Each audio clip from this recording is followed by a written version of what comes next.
সুপ্রিয় দর্শক, বাংলাদেশের সঙ্গে সম্পর্ক নিয়ে এবার মুখ খুললেন ভারতীয় সেনাপ্রধান। তাহলে কি বাংলাদেশ আবার ভারতের সাথে ব্যবসা করবে? বিস্তারিত জানতে হলে ভিডিওতে একটা লাইক দিয়ে শেষ পর্যন্ত দেখতে থাকুন। ছাত্র জনতা ৩৬ দিনের অভ্যুত্থানে ২০২৪ সালের ৫ আগস্ট বাংলাদেশে হয় ক্ষমতার পালাবদল। সরকার থেকে উৎখাত হন তৎকালীন প্রধানমন্ত্রী শেখ হাসিনা। এরপর থেকেই ভারতের সঙ্গে বাংলাদেশের সম্পর্কে টানাপোড়েন চলছে। সম্প্রতি সীমান্তে কাঁটাতারের বেড়া দেওয়াকে কেন্দ্র করে সেই উত্তেজনা আরও বেড়েছে। এমন পরিস্থিতিতে এবার ঢাকা দিল্লির সম্পর্ক নিয়ে মুখ খুলেছেন ভারতীয় সেনাপ্রধান। লেফটেন্যান্ট জেনারেল উপেন্দ্র ত্রিবেদী সেই সঙ্গে ৫ আগস্ট নিয়েও দিয়েছেন নতুন তথ্য।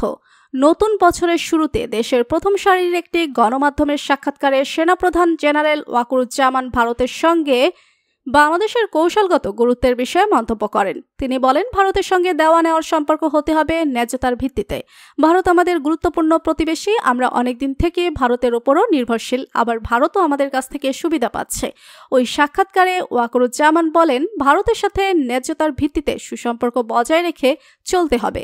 জনগণ যেন কোনোভাবেই মনে না করে ভারত বাংলাদেশের ওপর কর্তৃত্ব করছে বা এমন কিছু করছে যা আমাদের স্বার্থের পরিস্থিতি ভালো রাখার সহজ উপায়। মাতৃভূমি হার্ট কেয়ারে এবার জেনারেল ওয়াকারুজ্জামানের এসব কথারই প্রতিফলন ঘটিয়েছেন ভারতের সেনাপ্রধান জেনারেল উপেন্দ্র দ্বিবেদী, যেখানে দুই দেশের মধ্যে পারস্পরিক কৌশলগত গুরুত্ব স্বীকার করা হয়েছে।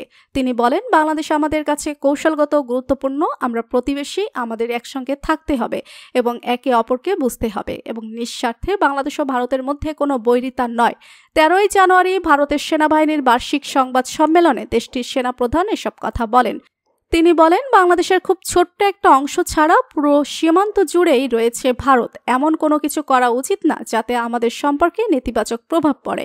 ঝুঁকির কথা বিবেচনায় জেনারেল উপেন্দ্র দ্বিবেদী আশ্বস্ত করেছেন, বর্তমানে কোনো দিক থেকেই কোনো ঝুঁকি নেই। তিনি বলেন, আজ পর্যন্ত কোনো পক্ষ থেকে কোনো ঝুঁকি দেখা যায়নি।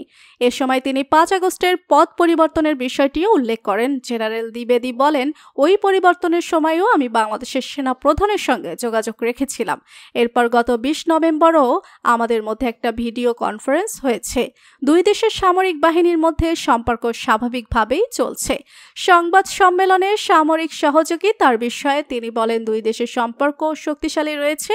এখন পর্যন্ত দুই দেশের সেনাবাহিনীর সঙ্গে সম্পর্ক ভালো। ভিডিওটি ভালো লাগলে একটা লাইক দিয়ে চ্যানেলটি সাবস্ক্রাইব করুন।